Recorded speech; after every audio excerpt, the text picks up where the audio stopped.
So let me get this straight. You want to know about the humans? The ones who built an empire that stretched across 1,000,000 worlds? Fine. But first you need to understand something. Humans are, without question, the most spectacular disaster waiting to happen in this entire galaxy. And I should know. I watched them tear themselves apart. My name is Vel'thar. I am a Xarn observer, 4th class. My species has been recording galactic events for 20,000 cycles. We have seen empires rise. We have seen them fall. We have never, and I mean never, seen anything quite like what the humans call the Horus Heresy. Picture yourself sitting in the observation deck of a stealth vessel, sipping fermented algae extract, thinking you are about to document another boring human expansion campaign. Then, boom, half the human empire decides to murder the other half. Not over resources, not over territory, over loyalty to one man, one very angry, very disappointed father figure who happened to be an immortal super being. The Emperor of Mankind. That is what they called him. Golden armor, psychic powers that could flatten continents. Built like he personally bench-pressed planets for fun. He created 20 genetically enhanced sons. Primarchs, they named them. Each one a demigod in their own right.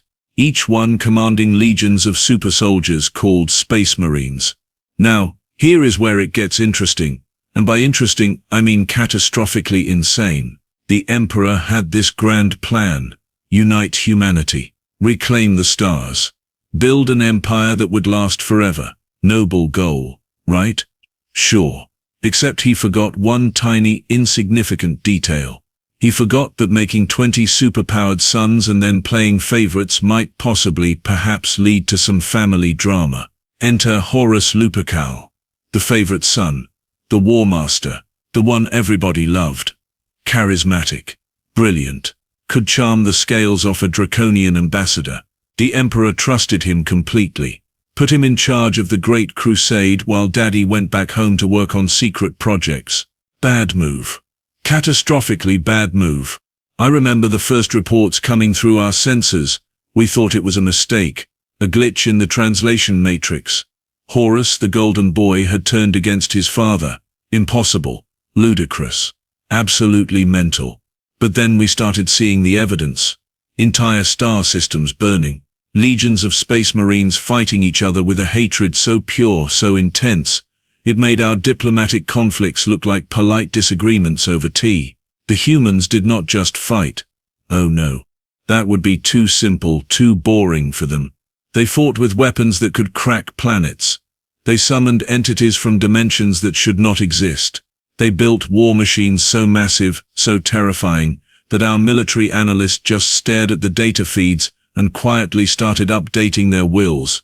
And the scale, by the ancestors, the scale of it all, billions dead, trillions displaced, entire sectors reduced to lifeless rocks, all because one son got his feelings hurt and decided that if he could not have Daddy's approval, nobody could have Daddy at all. Here is what really terrified us though. It was not the weapons. It was not the body count. It was the absolute, unwavering commitment both sides showed. Loyalists and traitors alike fought with such ferocity, such dedication, that our psychological experts started questioning whether humans even understood the concept of self-preservation. Brother fought brother. Fathers killed sons. Sons executed fathers. Friends who had conquered galaxies together now tried to erase each other from existence. And they did it all with this grim determination that suggested they genuinely believed their side was right. The Battle of Isstvan 3. That is where I truly understood what humanity was capable of. Horus, now fully committed to rebellion, decided to purge the loyalists from his own legions. Do you know what he did? He virus-bombed an entire planet, with his own troops on it. Millions of his finest warriors, burned alive because they refused to betray their oaths. The survivors, they fought anyway, for months, in the ruins, knowing they were abandoned, knowing rescue would never come. They fought because giving up was not in their vocabulary. I transmitted my reports back to the Xarn Collective. My superiors did not believe me. They demanded verification, triple-checked sources. ran psychological profiles to make sure I had not gone insane from prolonged human observation. Because what I was describing violated every principle of rational behavior they understood. But it was all true. Every horrifying, magnificent detail. The war escalated. More Primarchs chose sides. Some stayed loyal to the Emperor. Others joined Horus in rebellion. And with each choice, the galaxy burned brighter. So where was I? Ah yes, the galaxy burning. Multiple demigod suns choosing teams like it was some twisted schoolyard game. Except instead of picking dodgeball sides, they were picking which half of humanity deserved to survive. Let me tell you about some of these Primarchs. Because honestly, the sheer variety of crazy on display here deserves documentation. Angron, Lord of the World Eaters, Legion. This guy had anger issues that made volcanic eruptions look calm. His own father, the Emperor, had implanted rage-inducing technology in his brain. Yes, you heard that correctly. The Emperor, in his infinite wisdom, left his son with hardware that made him perpetually furious. And then everyone acted shocked when Angron sided with the rebellion. Brilliant parenting. Truly inspirational. Then there was Magnus, the psychic one. Red skin, one eye. Looked like he walked straight out of a horror transmission. He tried to warn the Emperor about Horus turning traitor. Did Daddy listen? No. Instead, he sent another son, Lemon Russ, to arrest Magnus. Except Russ misunderstood the assignment and basically destroyed Magnus's entire home planet. So Magnus, feeling rather underappreciated and slightly crispy, joined Horus too. Can you blame him? I certainly could not. The Siege of Terra. That is what they call the final battle. When I first detected the traitor fleets heading for the human homeworld, I genuinely considered requesting a transfer. Maybe go observe some nice peaceful species. Perhaps those mollusk beings who communicate through scent and have never invented weapons. That sounded delightful. But no. Professional duty called. So I watched. Horus brought 9 traitor legions. Millions of corrupted space marines. Titans that walked like buildings. Weapons that rewrote reality. Demonic entities that made our xenobiologists weep and request immediate memory wipes. He surrounded Terra, the human throne world, and prepared to do what no alien empire had ever managed. Destroy humanity's heart. The defenses were, predictably, insane. Walls that reached into the clouds. Weapons platforms that could vaporize fleets. Millions of defenders willing to die rather than yield a single meter, and at the center of it all, the Imperial Palace, where the Emperor waited. The siege lasted for weeks. Our sensors recorded energy signatures so intense we had to recalibrate our instruments hourly. Buildings older than some civilizations crumbled to dust. Entire districts vanished in firestorms. The death toll climbed so high, our counting algorithms gave up and just displayed error messages. But here is the thing that still gives me chills when I think about it. Neither side retreated. Neither side considered surrender.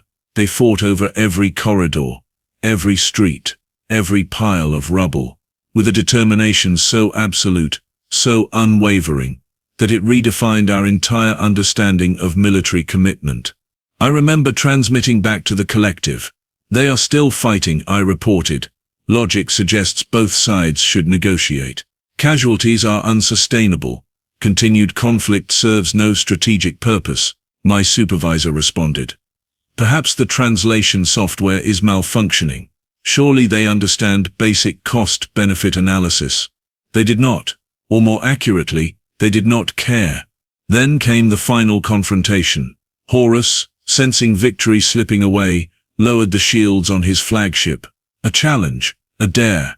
Come face me, father, let us settle this personally. The Emperor teleported aboard with his loyalist sons and elite guards, and what followed was, without exaggeration, the most violent family therapy session in galactic history. The details are fragmentary. Our sensors could not penetrate the psychic interference, but from what we gathered through survivor accounts, Horus and the Emperor fought, not just physically. Reality itself bent around their conflict.